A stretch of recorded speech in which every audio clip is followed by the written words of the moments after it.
I really wish somebody would have told me this about my club position some time ago, because this can help every club in your bag be more accurate, struck better, and ultimately help you get good at golf. Hi everyone, my name is James Robinson. Welcome back to Get Good at Golf. If you want to do that, make sure you hit that subscribe button below. So today we're talking a little bit of short game, but it can also help your irons as well. So we're going to discuss that in this video, but we're talking about club position. Now, club position behind the ball, we all know how important it is to get the right clubs for us, get the right lie angle, get the right loft, get the right shaft, but that's all static. That's all how this club gets delivered to you.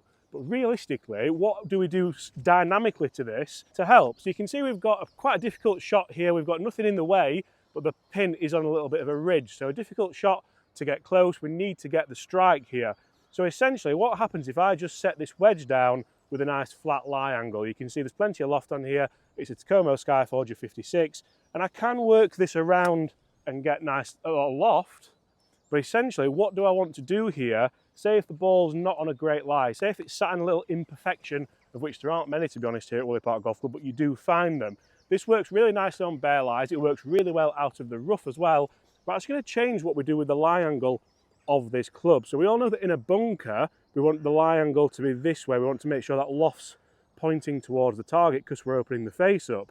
But here, when you have a bad lie or an imperfection lie, we're going to do the opposite. We're going to get that club where the toe's up in the ground. I'm going to get the weight on my left side, and essentially here, I want that club to have the bounce engaged a lot more. So you can see, if we do stand this club up a little bit, it's a lot easier to bruise that turf here. So I can get nice and shallow to this ball, and essentially here, I can start to play chip shots where it works nicely towards the hole with plenty of spin. And I've actually taken a tiny bit of that turf away there. You can see it's on the club because the leading edge has dug after the ball. But the key there is the leading edge has dug after the ball. So if I come back and give ourselves a kind of muddy lie here, that is the worst lie known to man. And you might start to get lies like this essentially.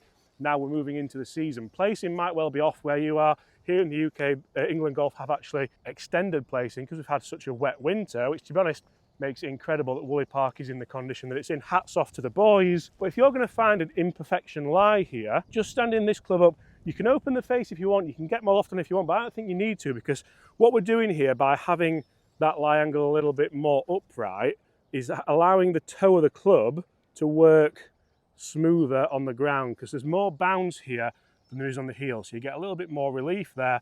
It makes it a lot easier. With irons, with pitch shots, you can do this as well if you are thinking about trying to get a little bit steeper onto the ball. Obviously, if you stand closer to the ball, the club's going to work more up and down. That's helping as well with this, because I think we're using the weight of the club as well.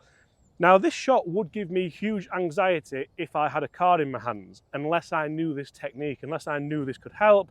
And it's all about practicing shots that you know you're going to face out in that round of golf. And so guys, as you can see, we've actually found ourselves on a path here. Now, this wouldn't be giving us relief because it's not an actual man-made path, it's just where the greens machines have been going through the winter. So if I tried to engage the bounce here, you'll see that actually, we'll use the yellow ball because I'm not really bothered about fetching it, the bounce would do this. A yellow Pro V. Oh dear. That's actually done a lot better than I anticipated, but the bounce would bounce off the mud and you would hit it with the blade and it would go long.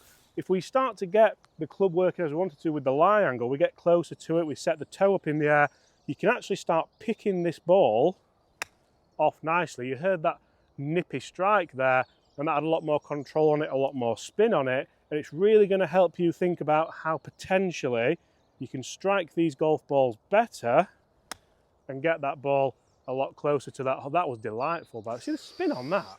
Fierce. And you can start to be more attacking from places like this. When you watch the PGA Tour, the DP World Tour, the European Tour, the Challenge Tour, the Seniors Tour, the Live Tour, all those different tours, and you see guys who've hit it on really, really bare patch, you think, how on earth do they do that? That's exactly how they do it. They don't stand there and play it like a bunker shot like a lot of people might think to do.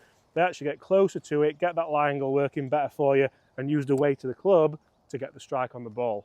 So many people go and practice and you give yourself the perfect lie, chip, perfect lie, chip. How often do you get the perfect lie when you're actually out on the golf course? Even on the fairway, sometimes you don't quite get it. So it's important to know how to play these shots. I can play it with the ball back, it's going to come out lower. But if you play the ball back in the stance, that actually gets the leading edge more involved. We don't want that leading edge involved the leading edge is not invited to this party. Like Chris in your time in America, just not invited, just a recluse. Correct. Some would say. So the ball's in the middle of the stance. We've got the handle up, the weight's still left because I want to strike the ball first, the little ball before the big ball. Lots of people commented on the last video saying the big ball, the earth is not a big ball.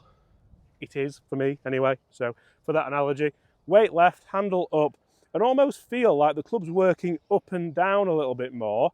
So in this method, you can see even in the world's worst lie, that's actually the best shot of the three. Again, we've taken a little bit of a divot. Turf interaction is your friend here. Just make sure you use the club wisely. And I promise, if someone would have told you this before, you would definitely be shooting lower scores. So go and practice it. Go and practice from not great lies and watch your scores tumble in 2024.